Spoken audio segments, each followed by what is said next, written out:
Thanks for staying with us. You're still watching Good Morning Nigeria on the network service of the NTA. Just before we bring in our guest for our conversation on framework for state police, let's take this background report put together by Oyeyemi Ajayi. As it is, the Nigerian government is actively developing a framework for state policing to strengthen security and enhance community-based policing. It focuses on constitutional amendments, recruitment, training, funding, and oversight to ensure accountability and professional standards without undermining national security. A framework for state police recruitment in Nigeria focuses on establishing a professional, community-based force through rigorous localized vetting, with a 15% minimum quota for women. Key pillars include stringent background checks to prevent criminal infiltration, minimum educational requirements, WAEC, NECO, GCE, with 5 credits, age limits 18 to 25, and potential integration of local security agents. A sustainable funding framework for state police in Nigeria, as proposed in 2026, centers on a hybrid model combining state-level budgetary allocations with federal grants in aids. Key elements include fiscal federalism, utilizing the Nigerian Police Trust Fund and ensuring dedicated, independent budgetary allocation to guarantee operational efficiency and modernization. A framework for state police in Nigeria, as proposed by the Inspector General panel as of March 2026, focuses on creating a decentralized, community-oriented structure that enhances security at the grassroots level while ensuring accountability. This framework requires the alteration of Sector 214 of the 1999 Constitution to shift policing power from being exclusively federal. An independent State Police Service Commission will be created to oversee operations, recruitment, and discipline. State police will focus on local security challenges, community safety, kidnapping and robbery, allowing the federal police to focus on interstate crimes and terrorism. The operational framework prioritizes the use of modern technology, such as body cameras and CCTV in key areas. Now, with this indeed bring an end to the spate of insecurity in the country, our guests already seated in the studio will be answering these basic questions and more shortly. Many thanks, Oyeyemi Ajayi, for the background report. Seated with us in the studio for the continuation of the conversation on the framework for state police is Dr. Charles Omole, a lawyer, national security expert, and DG, Institute for Police and Security Police Research. Many thanks for joining us, sir. Thanks. Good morning, Nigerians. Thanks for having me. Good to have you again. Also joining us from our Jos studio is Sani Sulaiman, peace building expert and former project lead of USAID-funded community initiative to promote peace in Kaduna, Katsina, Kano, Plateau, Benue, Kogi states, and Commonwealth Professional Fellow in Diversity Management. Mr. Sule, it's good to have you join us again today. Thank you very much. Good morning. It's a pleasure being with you. Okay, let's start off from where we stopped yesterday. Yesterday we looked at the Constitution establishing the Act, establishing the police, and the need for the amendments of that Act so that we can have the state police and some of the issues surrounding that may likely arise from the establishment of state police and all that. Now, Dr. Omole, with specific power, what do you think? What specific powers do you think should state police have, and what must remain with the federal? Well, thank you. I mean, the best practice model already exists globally, where you have federal and state police or local policing in terms of what remains federal and what goes to state. Now, like I said yesterday, 90% of crimes in Nigeria are state crimes. You know, robbery, theft, all the kind of antisocial behavior, all the normal low-level stuff. But in terms of federal, clearly things that what the law would do is it will list certain crimes directly as federal crimes. Terrorism, for example, could be, banditry, things that have potential to disrupt the whole country. The whole country. That will remain federal, number one. Number two, interstate crimes. If you kidnap somebody in one state and take the person to another state, now that's now two state police forces that are now in charge, that automatically becomes federal. In terms of, so the way it works is this: you're going to have what I call federal crimes. You're going to have state crimes. Then you're going to have what I call joint,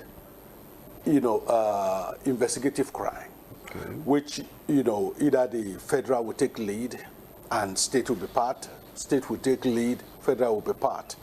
And that's usually where the problem usually will be. Now, in advanced countries like, say, the US, you have what they call the supremacy clause. The supremacy clause of the Constitution says that when it comes to anything that the federal government have jurisdiction over, of which security is one, the federal agencies, they override local agencies. So if there's a crime in a particular state and FBI shows up, you have to the state police have to hand over that crime, that investigation to FBI, and it's well set to their advance, they have that maturity. But when you start state police in Nigeria, that may not be that simple. Especially if there are ulterior motives, behind it. So that's why, for a place like Nigeria, I'm recommending something like what we call the Joint Operation Coordination Center in every state. That will be where, that will have all the security agencies, within that center. That center will have a head. So it's that, Joint Operation Coordination Center that will make a determination if there's a clash between forces. To say, okay, federal, you take the lead, and that becomes binding, in that sense. So the modalities of how that will work is explained in the book, how that's set. And I said that Joint Operation Coordination Center is a uniquely Nigerian solution. It's not, ideally, if there's maturity, you don't need such a center. But in Nigeria, because the motives are not always clean as to why, because, for example, somebody could commit what appears to be a state crime, but the person that maybe is killed in, say, something like basic armed robbery, could be a terror suspect. The state police are not aware of that. So the federal police shows up and says, on the face of it, this looks like a state crime, but we have interest. So we are taking over the investigation. In advanced crime, that shouldn't be a problem.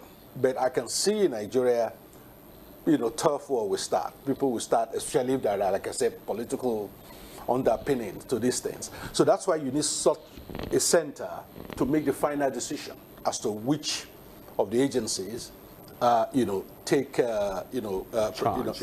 charge. So, and of course, there are also crimes where there will be element of state prosecution, element of federal prosecution to the same crime.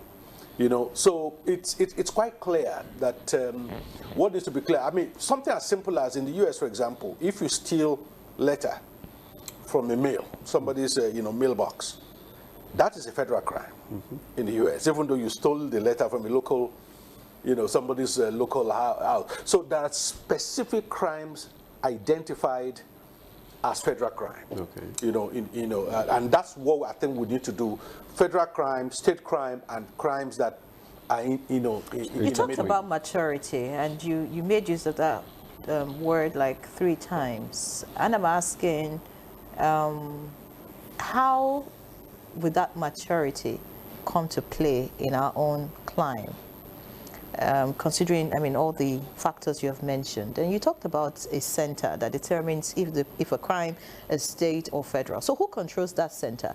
Will it be the federal government? Because that way, I mean, if he says, well, this is federal, well, the notion will be, well, because it's controlled by the federal government, so of course it will likely go that way. So who controls that center? Well, I mean, like I explained, yes. Would that be a neutral body to control the center, just to add? Well, I mean, you know, who is neutral in Nigeria?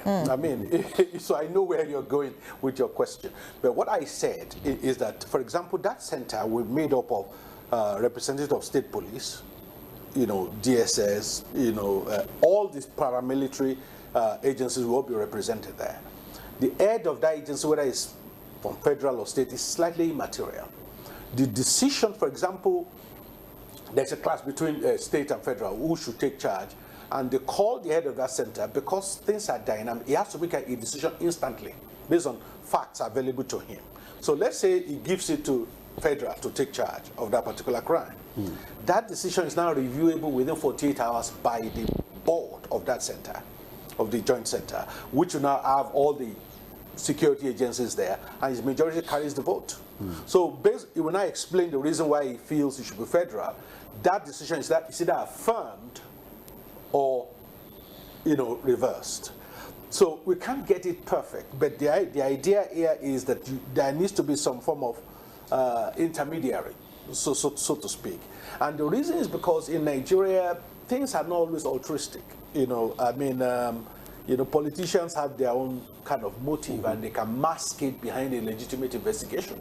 But you will know the motive from the kind of decisions they make or don't make. So it's important, therefore, that we have a center like that.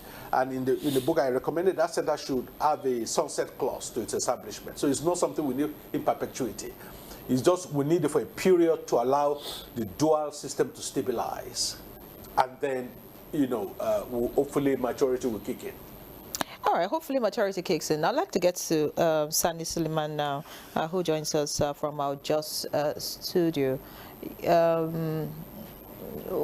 I mean, listening to Dr. Omole, you want to say that things are likely going to go smoothly. But speak to us about what you think could likely go wrong with all of this. We're talking about state police, federal police. At the moment, we have courts that are not sufficient to deal with, you know, cases brought to it by the federal police. Well, I mean, by the time state police, you know, is created. When you have state police, of course, you'd expect that, yes, criminals or crimes will be brought to a halt as fast as possible, and that means that the courts will be overwhelmed. So are we going to also have state courts? I mean, something different, where matters handled by the state police are dealt with? Or are we still going to deal with the courts that we have? Then also speak about prisons, so if you like correctional centers. What happens? At the moment, we're breaking the walls because, I mean, there's no space to take care of those who are, you know, still in court or who have been convicted and all of that. So how do we deal with all of this when state police take effect and we'll begin to see results? I mean, such that, I mean, you know, crime and criminality is reduced as far as to the barest minimum. So that means, of course, culprits will be arrested. So speak about that. Thank you very much. First and foremost, we have to start dealing with those issues right away as we move through this process of establishing the framework for this state police. And as we mentioned yesterday, we need to be clear, we need to be intentional, and we need to be objective. And as discussed yesterday, state police is not entirely new to Nigeria. Some sort form of it has been experienced in the past, especially in the 60s. And there were lessons, there were challenges, which we can look back and learn from. And then also, we must also derive some lessons from around the world. Countries that are practicing dual security architecture with federal and state, and see what are the lessons that we can learn from that. Talking about whether we are to have new courts and then talking about prisons, certainly we have enough courts in place that can take care of state-level issues, and also enough courts that can take care of federal-level issues. Where the issue is, we'll go with the issue of the prison, the correctional centers. And that is why the process of now developing the framework, including the constitutional framework, the legal framework, looking at the political economy aspect of it, issue of defining areas of jurisdiction, talking about responsibilities, talking about operations. This is where experts from all fields must be engaged to thoroughly look at this issue, and the process of developing the policy framework, the policy document that will guide this process will factor all of these key issues. When we have state police, certainly it will help in bridging some of the gap. One of the major arguments for state police is the issue of improving locally owned, locally based security drive. Secondly, the issue of improving intelligence gathering, intelligence analysis. And then thirdly, which is very key and important, is addressing the gap of ineffective response by the federal police institution. Therefore, improving rapid response, early response to issues that has to do with security challenges. Now, when we have this clearly taken into consideration and addressed, state police will certainly help in bridging this gap, in minimizing the challenges that we are facing in Nigeria. But there are so many pieces to it that if not properly handled, then it will make a mess of the whole thing at the end of the day. And I think yesterday we spoke about is the issue of coordination, which you mentioned this morning, and Dr. Omole excellently spoke to it. Even with the federal police today, the Nigerian police force, the civil defense, and other paramilitary, as well as the military, we are seeing a lot of issues of interagency rivalry, conflict, and sometimes gap in coordination. And if we don't get it right with establishing and defining clear operational procedures, clear responsibility, clear jurisdiction, and then clear areas of oversight, because it will be very difficult to have state police that have any level of federal oversight, whether from the National Assembly or from the federal police, that take care of those areas of convergence to perform effectively. There will certainly be issues. And what are these issues that will be with the state police?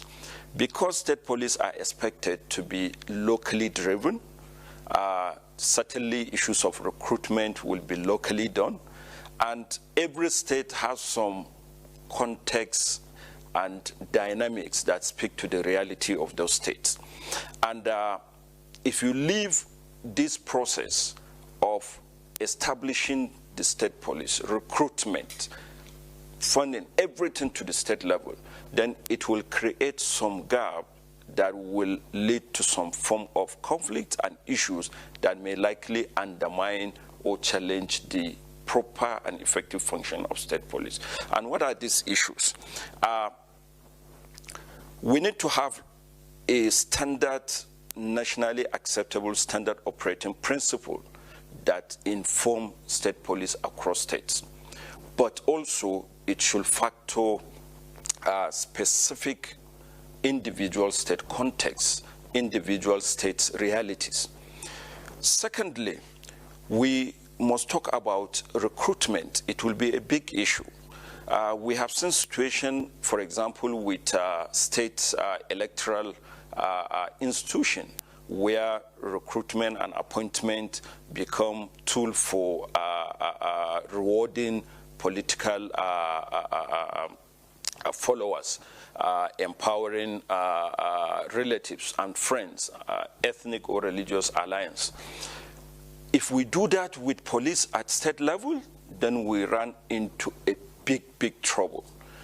State police will require us to be intentional and deliberate about professionality, about inclusivity, about being guided by the main objective of improving security and well-being of the people. And to do that, that means it must be away from political interference. And that is why we speak about the political economy of state police.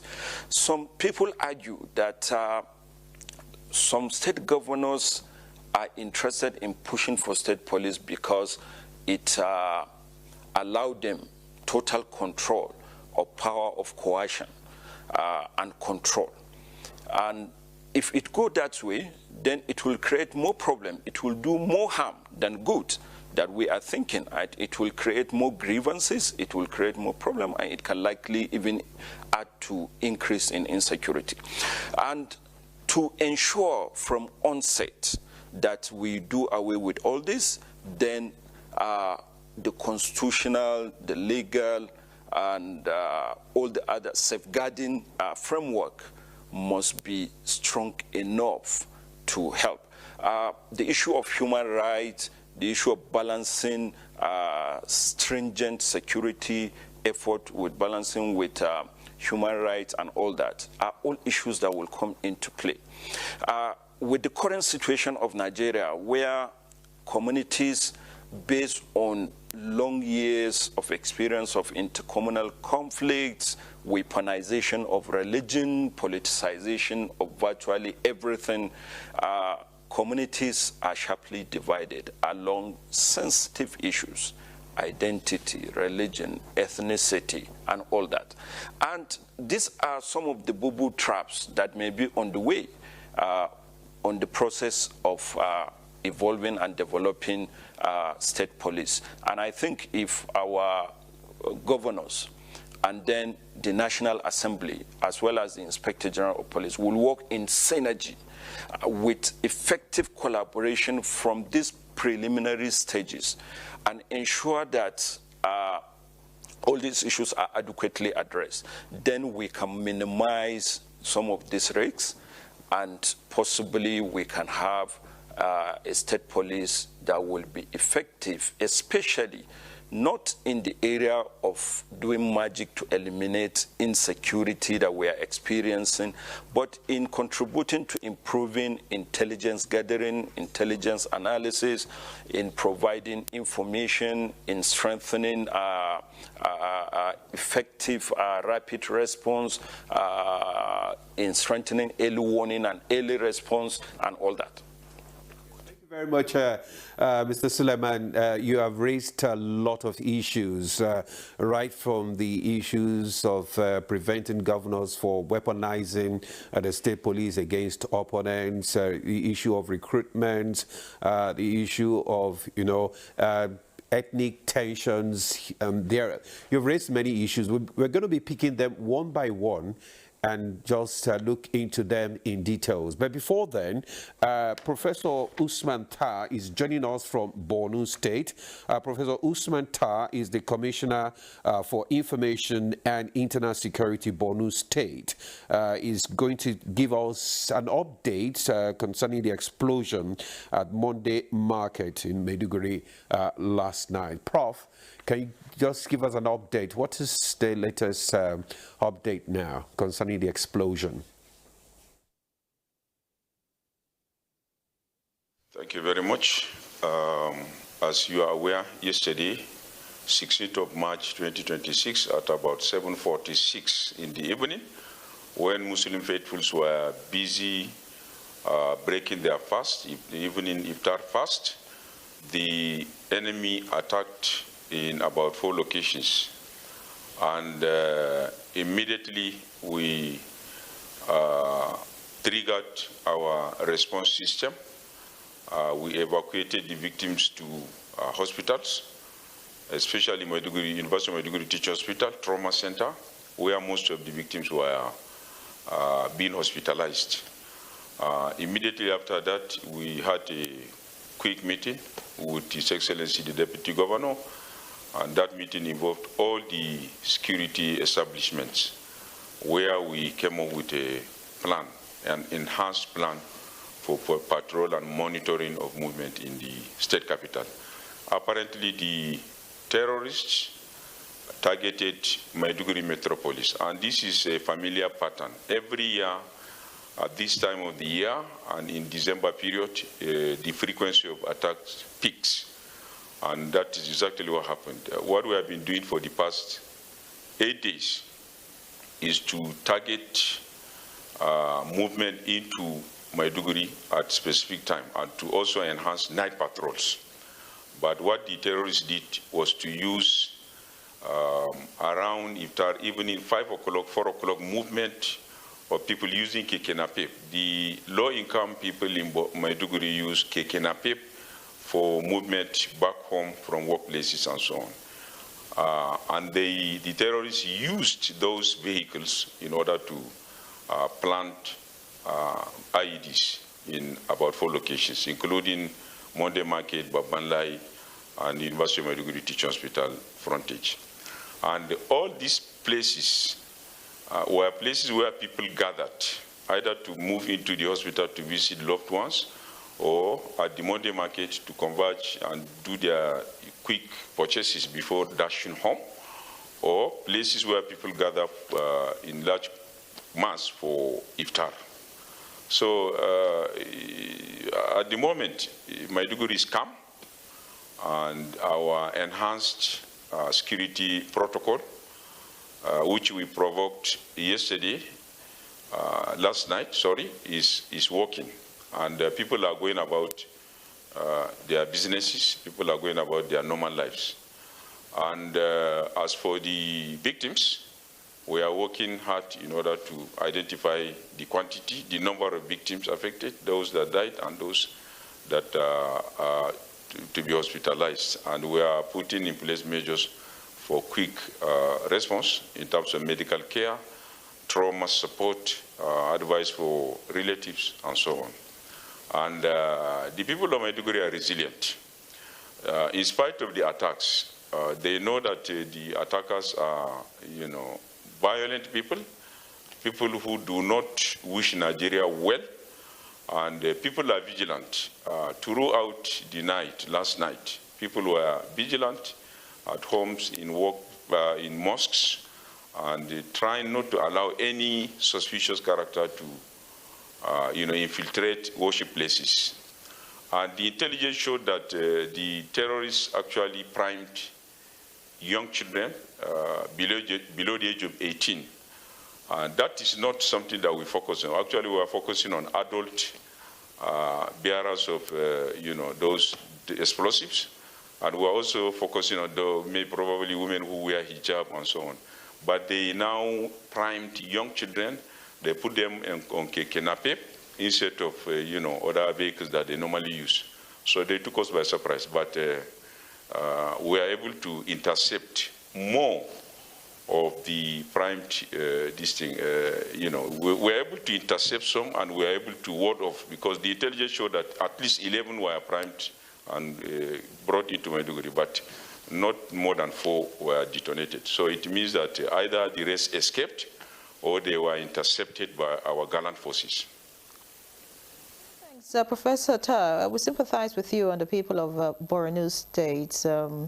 Not a good situation at all. But speak to us about security operatives in Borno in general, maybe Maiduguri in specific.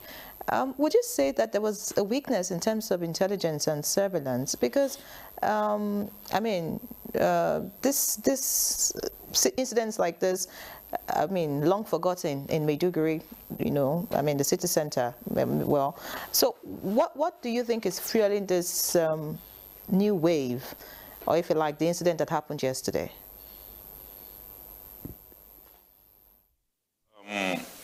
To the best of our knowledge, the military establishment, Operation Hadinkai Theater Command, reported to the Borno State Security Council that recently the gallant troops of the Nigerian Armed Forces embarked on a mission to Timbuktu Triangle and to Sambisa Forest, wherein the terrorists were flushed out. Most of them were flushed out and they were very angry in the past few weeks and months. And as a result of that, we suspect that they are carrying out some reprisal attacks. That is number one. Number two, we are aware that at this time of the year, every year, the frequency of attacks increases. But this time around, they use a different methodology. They use different vectors, the carriers of the bombs, people that we least expected. Not that we didn't expect, but we least expected. And our operatives were looking out for the, for the fox, but the mice was used to attack our locations. Intelligence was okay. We knew that, the intelligence came in, and we triggered our, response protocol. For the past 2 weeks, Maiduguri has been on red alert. Our security operatives were patrolling and picketing Maiduguri and environs 24/7, especially in the night from 6 o'clock and in the evening until 6 o'clock in the morning. Maiduguri was under surveillance and under sustained patrol. And I want to report that we have quelled, we have, managed to quell several attacks before now. Several. In Ajilari Cross, in Delwa, in Malari, in several places, they attempted to breach Maiduguri. But our gallant forces, were able to ward them off, were able to, they took a lot of hits. And, this attack is actually a desperate move by the insurgents in order to, breach our security. And they took us by surprise, but I want to report that we were successful many times, and they only breached us once. It's one too bad, it's one too many, but I want to commend our gallant troops for holding their, ground and for making sure that they were able to successfully repel several attacks before now. And this one, we have taken measures now to ensure that it doesn't happen again. And I'm happy our people are convinced and people are going about their normal businesses. So it's not a case of intelligence failure. The intelligence was there at the time that the army was reporting mission to Timbuktu Triangle. The DSS reported that we should prepare ourselves for, surprise attacks. And we did our best. I am privy to all that happened. We did our best in order to ensure that Maiduguri and other locations were not breached. But as you know, the terrorist is always desperate. They are always looking for gaps, such as the use of keke napep. At the time that we least expected, napep, people use it in the evening time to dash home, to go to worship places and so on. That is what they used. But our reviewed security protocol is now targeting the keke napeps. We are carrying out enhanced search on motorcycles. And we are also not leaving any moving person to chances in any gathering. We are also enlightening our people not to gather in large places for their iftar. People should do their iftar at their homes. And also people should pray in mosques near to them. Hitherto, people carry motorcycles and bicycles and travel to longer, distances in order to worship in the mosques of their choice. It's not a matter of choice now. People should worship in mosques that is close to them, because people will be familiar with those that are worshiping in that place. And people should tell strangers that come to visit, worship in those places, to go back home and worship in places that they are familiar with. So we are, using civilian populations in order to make sure the vigilance is higher. As for our military security forces, we are operating a concentric cycle of vigilance and surveillance. And in each of the cycles, we have put in place sufficient manpower, sufficient platforms, in order to make sure that the terrorists will not breach those cycles, all of the cycles, at any point in time. That is much I can say, because I don't want to reveal our details. Of course, you shouldn't reveal the details being put in place to ensure security of lives and property in Borno State. But you said this attack took the security system, or if you like, architecture by surprise. Did it also take the medical facilities by surprise? Are those injured being well taken care of, or they are overwhelmed at the moment? We want to know the state of those who are injured, the manpower, the facilities. Is everything in order? Is the government doing, the needful to ensure that those that are injured are well taken care of? Thank you very much. The medical facilities were not overwhelmed. Those that were affected were successfully accommodated within the University of Maiduguri Teaching Hospital Trauma Center and Accident and Emergency Unit, and also the State Specialist Hospital. We visited all those hospitals, and I'm happy to report that the hospitals were able to accommodate all of them and process them. And the victims are receiving attention while we are preparing the corpses for burial. In Islam, the burial of corpses don't take time. And as soon as the hospital protocols are complied with, the corpses are released to the relatives for burial. So the hospitals are doing very well, and they are not overwhelmed. We were able to visit all the hospitals last night, and they were doing well. Yeah, before we let you go, Prof, we just want to know the number of casualty involved in these attacks. Well, the casualty is still being processed and being counted. The death, as at last night, was around 20, and the injured was around 40 as at the time that we visited. But corpses and wounded are being brought in bits and pieces. So the real numbers will be coming out today or tomorrow, inshallah. Professor Usman Tah, Commissioner for Information and Internal Security, Borno State. Thank you so much for coming to give us an update of what happened yesterday. Thank you. Thank you. So we continue with our conversation on the establishment of state police, and our guests are still in the studio. Let's come back to our Lagos studio, where we still have Dr. Omole. I mean, just listen to Professor Usman Tah, giving us a recap and update of what happened yesterday before the attack, and it's one of the reasons why there has been so much clamor for state police. And in the advent of this kind of incidents, when we have kidnapping, terror incidents, and all these issues, and we have cross borders, who do you think should be in charge?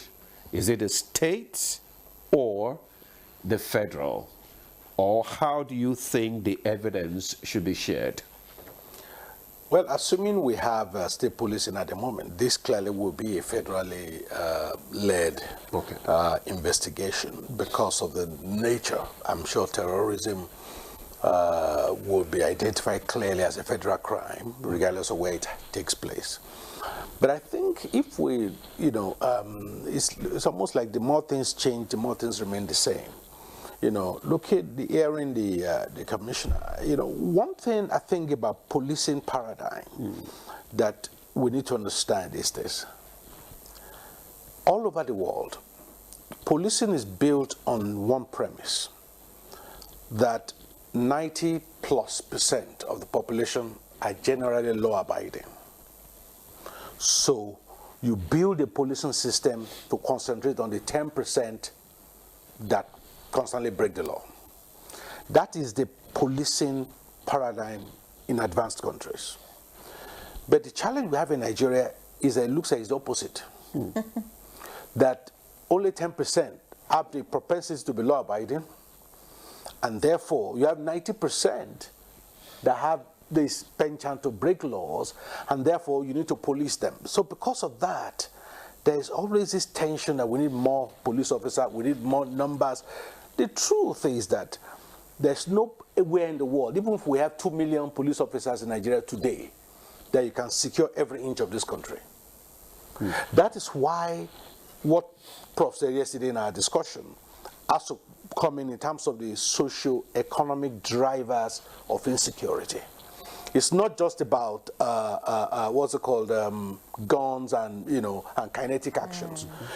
So do people have jobs? What is their economic prospect? Countries that have the lowest level of crime in the world are largely the Scandinavian countries, and those are also the countries where you have more economic security. Some of these countries, if you lose your job, the government will pay 2/3 of your last salary until you get the next job. So why would you now want to go and, do armed robbery or steal or whatever? So where, but in Nigeria, the challenge, and that is my concern here, that we're going around like Groundhog Day, we're going around in circles. It's not about bombing, it's not about all that. What are the things government are doing? For example, part of the question I will ask the governor of Borno State, for example, you came in this time. What developments are happening in those localities? What are the jobs prospects of the people in those local areas? Are they better off in terms of economic empowerment in your years of being there? If those things have not changed, you can be buying all the guns you want. That is not going to change the situation. So for example, we're talking about Boko Haram. The impression is that they're all Islamic fundamentalists. That's not true. I remember in the last year of Jonathan as president, some Boko Haram terrorists were apprehended. I read their interrogation notes. One of them was asked, why did you join Boko Haram? The answer you'll have thought was, given all the Islam, no. What was his problem? He said in his village, he got home one day and found out that the richest man in the village was having an affair with his wife. So, being that that's culturally not acceptable, he said he reported the case to the police locally. And rather than the police, go and deal with the guy, it's him, the husband, they arrested. And it was locked up by police for 30 days.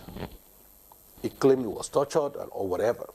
So when he eventually gained his freedom, he vowed that if he can, he's going to deal with that police station for revenge. So when the Boko Haram recruiters got to him, the first thing that came to his mind was, this is my opportunity for my revenge. So he joined Boko Haram. And after the initial training, the first place he led attack to was that police station, where they killed all the police officers there. Now, if that is reported, you will say, oh, Islamic fundamentalist. No, it's a failure of the criminal justice system that led him to join Boko Haram. So this is what I'm trying to say, that to simply you know, say it's all about... Is it really a failure of the criminal justice system? He's talking about somebody having an affair with his wife. Did he have proof?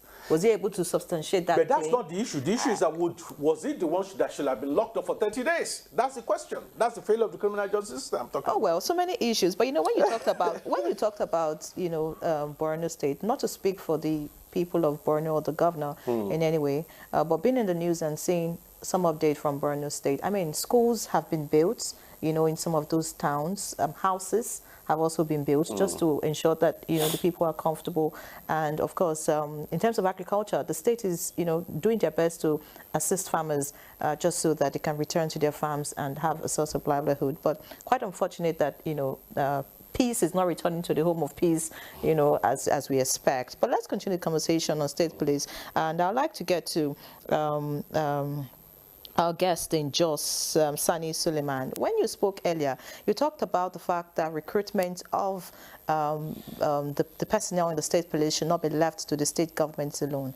And my question is, if you outsource the recruitment to some other agency or maybe to the federal government or whatever, who pays or who funds, you know, state police? I mean, from the whole idea, the states will fund. So they would ordinarily ask for the right to also recruit those that they will be paying. So how do you want to balance all of this in terms of recruitment and who funds?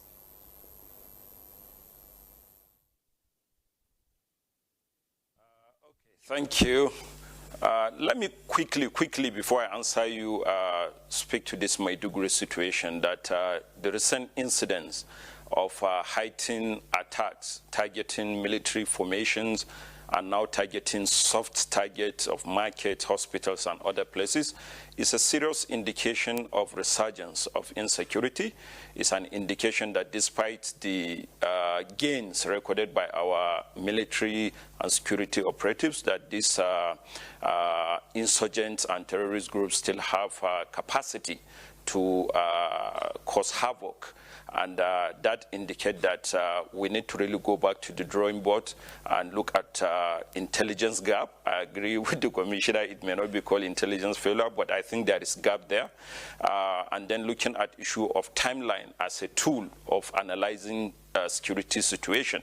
These incidences do happen around this kind of period of Ramadan and festivities. So what is happening to the measures being put in place for protection, for prevention, and for ensuring rapid response? This is a quick point to add to that. And then coming back to the issue of recruitment, I'm not sure I said it should be outsourced to the federal government. What I said is that the issue of recruitment is very key to the success of state police. And because we need to have people of integrity, people of competence, people that will really provide the required service. And I think the issue there is about ensuring that the process that can lead to that is done thoroughly, objectively by the state government, not necessarily by the federal government. It is when I talk about oversight that I said issues of oversight, issue of safeguarding will fall into areas where the state and the federal government will need to collaborate. Also issue of funding, because many states may not be able to really fund the state police by themselves. So some sort of intervention from federal government may likely be required. But when it comes to recruitment, certainly, if the state government is in charge, is in control, then the recruitment fall part of it. But then urging the state government to ensure that if we really want the state police to be successful, then it should not be business as usual and using institutions' process of recruitment just to favor and pay back political loyalists to serve interests of ethnicity, religion, and all that. Then it will compromise the integrity of the institution, it will compromise the competence, it will compromise the trust, and it will affect the effective service. So the state government do not need to outsource it, but if it put in place all the necessary mechanism, process system that will ensure that the process for the recruitment only recruit the best and ensure inclusivity, ensure objectivity, ensure professionality, then it will certainly help. And I made example with the committee that the Plateau State Governor has already established, the Advisory Committee on State Police. It's a 14-man member committee.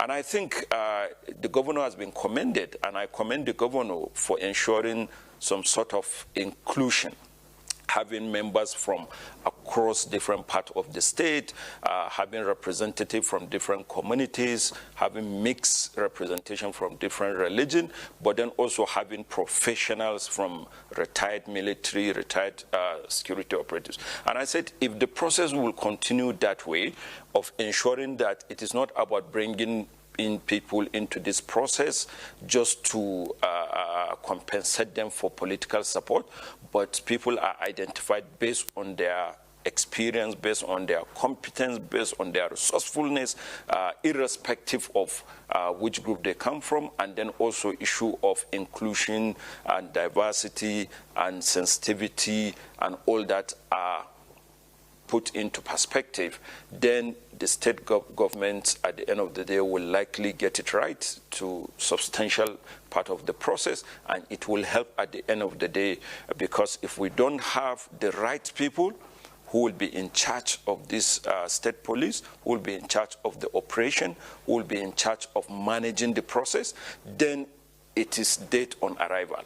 The state government will be establishing State Police Service Commission. The federal government will not come and establish that for the state.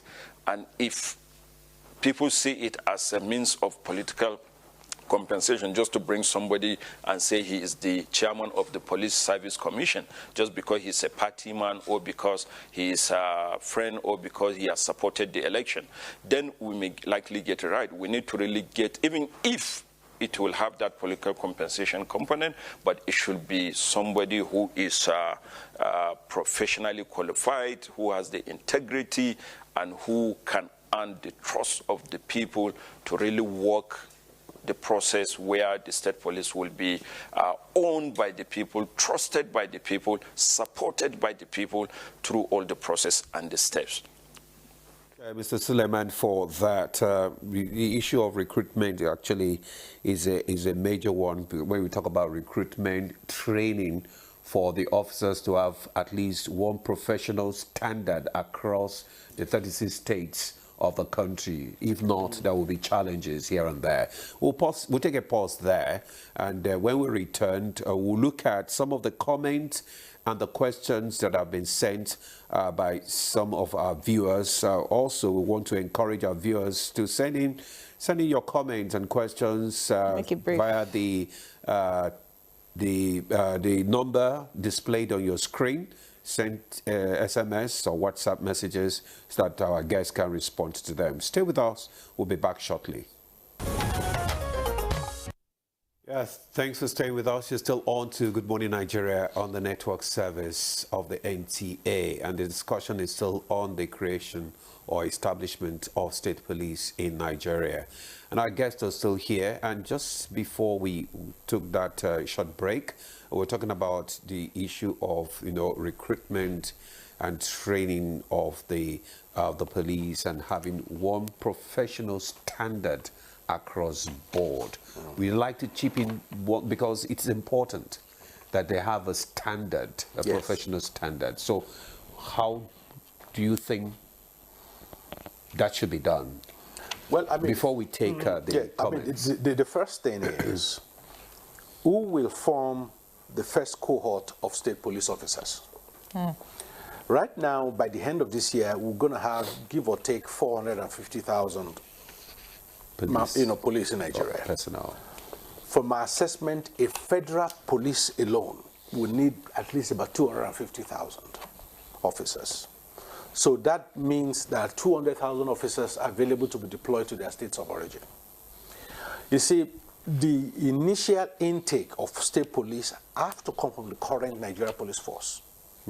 The reason is because you cannot, as a governor, you cannot hand the security of your state to people who are just leaving police college.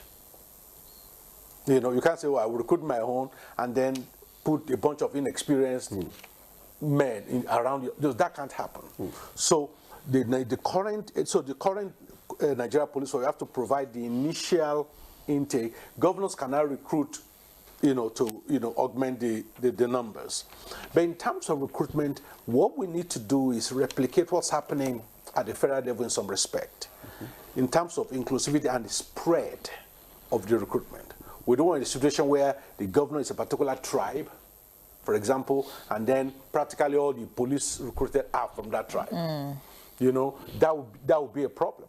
So, and then there has to be, in the constitutional amendment, the National Assembly has to be given the power to make laws to continually regulate the practice of state policing in any state. So it's not a once and for all intervention. It has to be ongoing iterations as they see things happening. Then, because my concern generally is that there is no institution we have given governors power over that the governors have not shown penchant for abuse. State House of Assembly, there are rubber stamps all over the country. In the state independent electoral commissions. We all know they are, non-existent. The independence doesn't exist in their name. Even the state judiciary that have so many laws around its independence, we all know governors still, exert a lot of influence on what happened even in the state judiciary. Local governments, despite their autonomy. Exactly. So the records are there that governors have a penchant for abusing many of these things. And the solution, if we have to have state police, is for the National Assembly to tie the hands of governors through certain safeguards and guardrails. That's why we need a minimum standard act from the National Assembly that now says if you want state police, these are the minimum standard you must meet in terms of not just recruitment and then the condition, in terms of curriculum, in terms of what you teach. Can't laws be broken? Well, we can, it seems you are finding problem for every solution. All right, let's just take a pause. Let's look at this. Let's just take the comments now, questions. Let me just take this one so that you can respond. Then Yere will take her own as Suleiman can respond to that. Now, this one is from Samuel Adamu Joshua, and he has a long epistle here. It said, good morning, NTA, good morning, Nigerians. The topic being discussed this morning on the issue of state police is a very important one. In my opinion, the creation of state police is a welcome idea for Nigeria. It is something that many people believe is long overdue, especially considering the security challenges we currently face across the country. One of the major challenges or advantages of state police is that people within a community understand themselves better. They understand the language, culture, environment, which can help security personnel respond more effectively to issues within their communities. For instance, when an officer is deployed to areas where they understand the local language, culture, and so many more. However, while the idea of state police is good, there are concerns that must be addressed. Even with the federal police system we currently have, we sometimes see cases where law enforcement is used by politicians or influential individuals to intimidate or oppress ordinary citizens. If state police is created, we must ensure that it is not controlled or misused by political leaders or powerful individuals for personal interest. Therefore, if the government really wants to introduce state police as a solution to insecurity, there must be strong political will and sincerity. There should also be clear guidelines regarding recruitment, training, and accountability. The criteria for employment must focus on qualified, well-trained, disciplined individuals who truly understand the responsibility of protecting lives and property. Maybe in just 2 minutes you want to comment on that before she takes the one she has. No, those are all pertinent observations. Yes. In terms of what needs to happen. You see, the problem here is that sometimes I feel we are between a rock and a hard place. The current federal policing system is not sustainable. I've explained, like I explained yesterday, they have shown themselves incapable of devolving power as from the current Nigerian police force since 1999. And the body language of practically every single management team of police since 1999, I've been against state police. So if the current system cannot devolve power, the current system is also not sustainable. So I think the state police can happen, but my concern is those who are advising the president, I think, are not doing a good job of making him engage the right way. What do I mean by that? I believe for state police to be implemented, the president needs to do what he did for the tax reforms. He needs to set up a technical team headed by an expert. And like they did for the tax law, for example, all the tax laws were written, they were all executive bills. After all the widest consultation, the committee wrote the law and gave it to the National Assembly. So there must be a public engagement. Yes, and all that. And then give it to the National Assembly. But the problem right now with what's happening with the state policing is that everything is being driven 100% by the National Assembly at the moment. So the executive is not shaping the provisions and the caveats needed. So the president needs to do exactly what he did with the Taiwo Oyedele for tax, equivalent for state policing.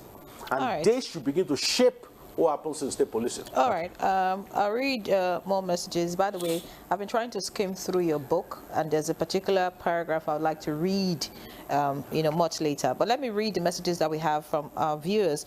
This one says, good morning all. A well-defined legal framework must clearly delineate responsibilities between state and federal policing authorities. State police should focus on enforcing state laws, tackling local crimes, and maintaining community-level safety through routine patrols, while federal police retain authority over terrorism, organized crime, interstate criminal activities, and protection of critical national infrastructure. However, in Nigeria, several challenges could undermine this clarity. Political interference by governors, especially in boundary or sensitive cases, overlapping jurisdiction leading to rivalry or conflict between agencies, weak interagency communication and intelligence sharing, ethnic or regional bias in enforcement, uneven funding and capacity across states, creating disparities in effectiveness, lack of trust between the federal and state authorities, and the risk of state police being used for political or electoral purposes. Without strong legal backing, coordination mechanisms, and accountability systems, these issues could blur responsibilities and weaken the overall security structure. That's from Chi Tola. Another one says, while debates often arise concerning potential misuse, proponents argue that with adequate checks and balances, the advantages of state police far outweigh the disadvantages. It would offer improved security through localized knowledge, faster response times, and better community rapport, as personnel and officers would often understand the specific culture, language, and terrain. They would also enable customized crime strategies, reduce the burden on federal police, and enhance accountability at the grassroots level. Thank you to the guests. Have a good morning and God bless Nigeria. That's from Nanda Wuyep from Jos, a regular contributor. Thank you so much for this message. And finally, this one says, good morning, Nigeria. I think before the establishment of state police in Nigeria, the federal government and National Assembly should send fact-finding mission to find out how it is being done here in South Africa. We have the federal, province, and local government police. One thing I know is that when the state and local governments make arrests, they hand over the culprits to the normal police for prosecution. And that's coming from Teslim Animation, all the way from Johannesburg. Thank you so much. Good to know that you're watching us in South Africa. All right, so I'd like our guest in Jos, to respond to some of these comments and also share your thoughts. Sani Suleiman.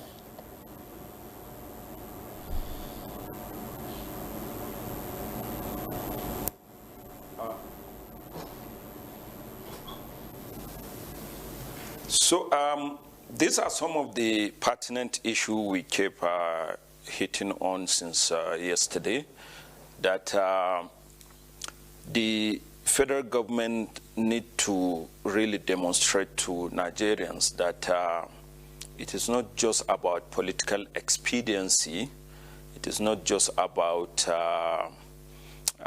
rushing this process to achieve certain goal, but it's about getting it right. And getting it right involve paying attention to all these issues being raised. Nigeria has experience of dealing with some of these institutional issues when it comes to having state government entirely in control of it. And I think I like the suggestion given by Dr. O'Malley that beyond what we are seeing from the National Assembly and, of course, what we are seeing from the police, I don't know whether the committee set up by the Inspector General of Police represent both the police and the executive, federal executive government. But if not, I think we need to see some sort of technical approach that really bring in together some sort of tripartite approach, multi-layer approach. Not only the legislature, the executive and the judiciary, but also the civil society need to get involved. The traditional institutions also need to be involved in the process, because at the end of the day, whatever we do with the state police, the traditional institutions will need to have some sort of rule and will have some sort of influence at one point or the other. They are the custodians of the communities, they know their people and all that. And then the civil society, in order to ensure issues around human rights, issues around civil liberty, issues around checks and balances, and so many things. So it will not be out of place if the federal government really consider that it's not about rushing this process. It's not about having individual governors doing what they are doing. The governors also need to have a platform where they come together and begin to talk across the states in the federation, or to see some of these regional governors forum playing some role, and then seeing all these different pieces coming together. It is not about the end result, but the process itself. Yes, having state police can be something good, can be something that can add value, but if we get it wrong with the process, then we get it wrong with everything, because the process is as important as having the state police itself. And this is the time, as we begin, as the process is evolving, to ensure that the federal government get it right, the state government get it right, the National Assembly get it right. Eventually, it will come down to State House of Assembly. We need to clearly understand what the federal police, the Inspector General of Police, is doing with his committee. What directions are they going? How can individual advisory committees set up by governors in their state fit in to the superordinate the overall process? How can information, lessons learned, best practices be shared across the different segments of the society and across the state and all that? How can this process from inception take care of interstate and boundary, cross-boundary insecurity issues? What Taraba will put in place, what Plateau will put in place, what Nasarawa State will put in place, will need to have some sort of element of some point of convergence, how they can work effectively together. The same thing when we talk of Zamfara, when we talk of Kaduna, Kebbi, Sokoto, and all those axes. The same thing when we talk of the Southeast. Already we have some sort of platforms and apparatus on ground. We have the Amotekun in the southwest. Zamfara State have their own outfit. Kano have their own. Plateau have what they call Operation Rainbow, and so on across so many states. And then we also have the neighborhood watch, the vigilante. They are already there. They are doing all sorts of things. We have seen the federal police many times relying on some of these platforms to support them to engage with security situation, to respond and to act. Now, eventually, if we are talking of an institutionalized state police, where does all these pieces come together and have a better direction and a better approach? Much, Mr. Suleiman, for that. We're beginning to round up our conversation this morning because of time. Let me just have Dr. Omole, as we round up this conversation in just 1 minute or thereabout. Tell us, I mean, he talked about lessons learned from other countries, what lessons should we draw from other countries, and what homegrown features are necessary for our own state police? Well, I mean, the fundamental thing I think I want the government to understand, and Nigerians to also understand, is there is no one policing system that works globally. Is different countries have different. America has a devolved policing system. They have almost 19,000 police departments in the U.S. They have a system to make them work together. In the United Kingdom, for example, they have 43 constabularies, but they now announced late last year that they now want to create a federal police, in the United Kingdom, almost like a UK FBI. So they are moving from fully devolved policing to centralizing some element of policing. So you can see that while some are going in the opposite direction, some are going in the other direction. So which tells you the issue is not nomenclature. There's no one size fits all.